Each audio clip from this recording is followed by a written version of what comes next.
គ្រប់ជ្រាបសួរបងប្អូនទាំងអស់គ្នាបាទសូមស្វាគមន៍មកកាន់ Channel YouTube សុជា Blogger នៃទានរឿងហើយថ្ងៃនេះគឺជាថ្ងៃដែលយើងជួបគ្នាសារជាថ្មីបន្ទាប់ពី admin បានបែករយៈពេល2ទៅ3ខែហើយកុំឲ្យខាតពេលយូរថ្ងៃនេះ admin យករឿងពិសេសដើម្បីចែកជូនដល់បងប្អូនទស្សនានិងសន្តាប់បាទកុំភ្លេចបងប្អូនកុំភ្លេចជួយ Subscribe ផងណាហើយជួយគាំទ្របងប្អូនគាំទ្រ admin មានកម្លាំងចិត្តក្នុងការផលិតរឿងបន្តរឿងនេះមានចំណងជើងថាកំហឹងសត្វខ្លាបាទនៅថ្ងៃមួយឈ្មោះប៊ុនណាគាត់ឈ្មោះប៊ុនហើយបរិសុទ្ធឈ្មោះប៊ុននេះគឺគាត់ជាអ្នកដែលមើលទៅរៀងអំណាចជាងគេក្នុងភូមិមួយនឹងដែរហើយគាត់គឺជាព្រានបាទដែលគាត់ប្រើកំភ្លើគាត់ប្រើធ្នូអីសម្រាប់ទៅបរបាញ់ណាជីវភាពរបស់គាត់នឹងគឺគាត់រស់តែនឹងការបរបាញ់ដើម្បីយកសត្វបាទព្រៃនឹងយកមកលក់ដើម្បីចិញ្ចឹមគ្រួសារនិងយកធ្វើជាលក់អីផ្សេងដែលថាជាប្រភេទអ្នកនៅក្នុងស្រុកភូមិណាបាទហើយនិយាយជារួមឈ្មោះប៊ុនហ្នឹងគឺគាត់បាទជាទូទៅគឺគាត់មិនដែលត្រូវជាមួយសត្វទេព្រោះតែគាត់ឃើញគឺគាត់បាញ់ហើយ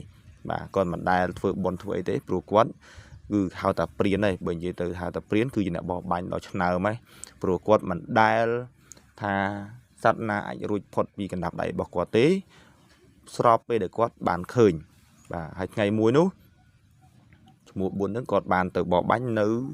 ឯភ្នំចម្ងាយប្រហែលជា10គីឡូចេញពីគេហដ្ឋានរបស់គាត់ពីផ្ទះរបស់គាត់ណាជារៀងរាល់លើកជាប្រកដីបាទប៉ុន្តែថ្ងៃហ្នឹងគឺជាអាចជាថ្ងៃមិនល្អព្រោះអីបាទមុននឹងគាត់ចេញដំណើរចូលទៅដល់ក្នុងព្រៃហ្នឹងគឺ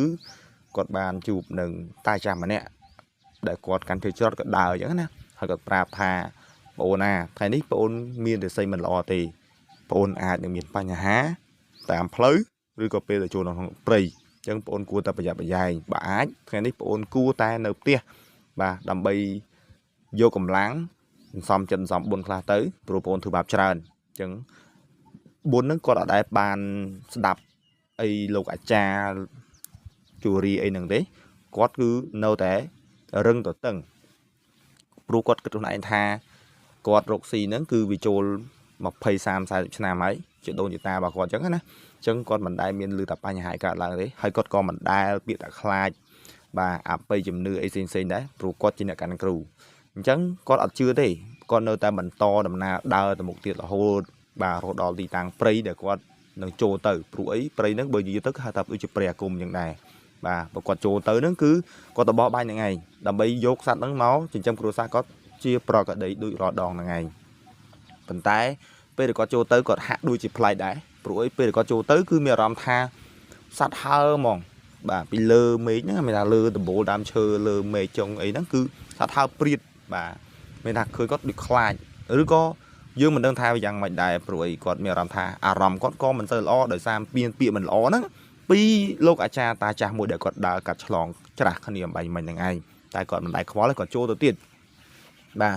ក្នុងគ្រាមួយនោះគឺគាត់ឃើញសត្វខ្លាមួយប៉ុន្តែមិនធំទេតូចល្មមដែរគាត់ថា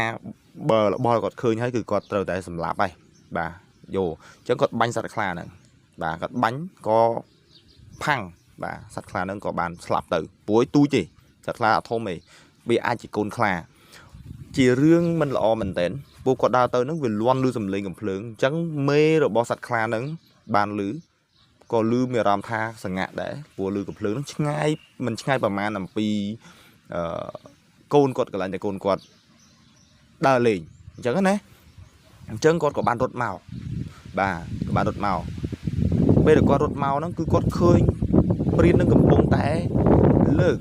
បាទកំពុងតែលើកសត្វខ្លាដែលជាកូនរបស់មេខ្លាហ្នឹងដាក់នៅលើខ្នងបាទលើពេលហ្នឹងមេខ្លាហ្នឹងខឹងមែនតើបាទនិយាយពីខឹងឡើងរហូតដល់រោមគាត់បាសហើយគាត់ស្រែកបាទគាត់ស្រែកមានអារម្មណ៍ថាកំហឹងចូលខ្លួនគាត់តែម្ដងណាគាត់ស្រែកក្រហឹមរហូតដល់ព្រាននឹងមានអារម្មណ៍ថាខ្លួនឯងនឹងញាក់សរសៃមែនតើបាទមានអារម្មណ៍ថាព្រានក៏ដឹងហើយថាអញបាញ់នឹងប្រហែលជាចំកូនវាហើយអញ្ចឹងគាត់នឹកឃើញរឿងមួយទៀតថានេះហើយប្រហែលជាហេតុផលមួយដែលលោកតានឹងគាត់ប្រាប់អញ្ចឹងគាត់ភ្ញាក់ខ្លួនព្រឺតតែគាត់ថាដំណាក់កាលនេះហើយគឺដើរវាផុតហើយអញ្ចឹងគាត់មានតែផ្លូវមួយទេគឺត្រូវតែទៅមុខបាទទោះជួបហេតុរឹកកាយក៏ត្រូវទៅមុខដែរអញ្ចឹងគាត់ប្រឹងយកឲ្យគាត់ព្យាយាមកិច្ចបាទតែគាត់នៅតែកិច្ចបំផុតព្រោះអី ខ្លាហ្នឹងក៏បានហក់មកផាសពីក្រោយរបស់គាត់បាទទាញពីក្រោយរបស់គាត់ណាធ្វើឲ្យគាត់ដួលនៅក្រោមបាទនៅដីនឹងសូស្ប៉ាបនៅនឹងហ្មងបាទអញ្ចឹងគាត់ពិតជាតែគាត់នៅតែព្យាយាមប្រយុទ្ធព្រោះឲ្យគាត់ប្រយុទ្ធសុទ្ធស្វែងមែនទែនបាទគាត់ប្រយុទ្ធផងគាត់ប្រឹងផងហើយណាមួយគាត់ប្រឹងថាព្យាយាមដាក់សមាធិរបស់គាត់ណាព្រោះគាត់តែងតែចាំពាក្យពុកគាត់បានប្រាប់ថាមិនថារាល់បញ្ហាកើតឡើងទេមិនថាមានឧបសគ្គនៅពីមុខយ៉ាងណាទេឲ្យតែយើងធ្វើខ្លួនឲ្យស្ងប់ធ្វើចិត្តឲ្យស្ងប់ហើយយើងយកកម្លាំងយើងមកប្រើនោះជឿថាឧបសគ្គនឹងវានឹងលែងមកចិត្តយើងហើយវានឹងអាចដោះស្រាយបានអញ្ចឹងគាត់ដាក់អារម្មណ៍ឲ្យស្ងប់ហើយគាត់ព្យាយាមប្រយុទ្ធមិនត្រឹមតែបូកការប្រយុទ្ធទេគាត់ព្យាយាមប្រយុទ្ធឲ្យរត់ព្យាយាមប្រយុទ្ធឲ្យរត់រហូតដល់ទៅគេចផុតពីកញ្ញាមួយខ្លាហ្នឹងហើយខ្លាហ្នឹងក៏បានចាំគាត់មកទុកហើយគាត់ក៏ចាំថាគាត់នឹងរៀងរហូតដល់សប្តាហ៍ថ្ងៃនេះគឺគាត់នឹងលែងចូលព្រៃនឹងទៀតព្រោះដោយសារគាត់ដូចជាផ្ញើជីវិតទៅនឹងព្រៃហើយអញ្ចឹងចាប់ពីថ្ងៃមកគាត់លែងទៅប្រមាញ់ទៀតហើយមានថាគាត់ដូរមុខរបរថ្មីគាត់មកធ្វើអីផ្សេងៗអញ្ចឹងណាព្រោះគាត់គិតថាការសម្លាប់អ្នកដទៃគឺជាជីវិតទោះជាសត្វអីក៏ជាជីវិតដែរ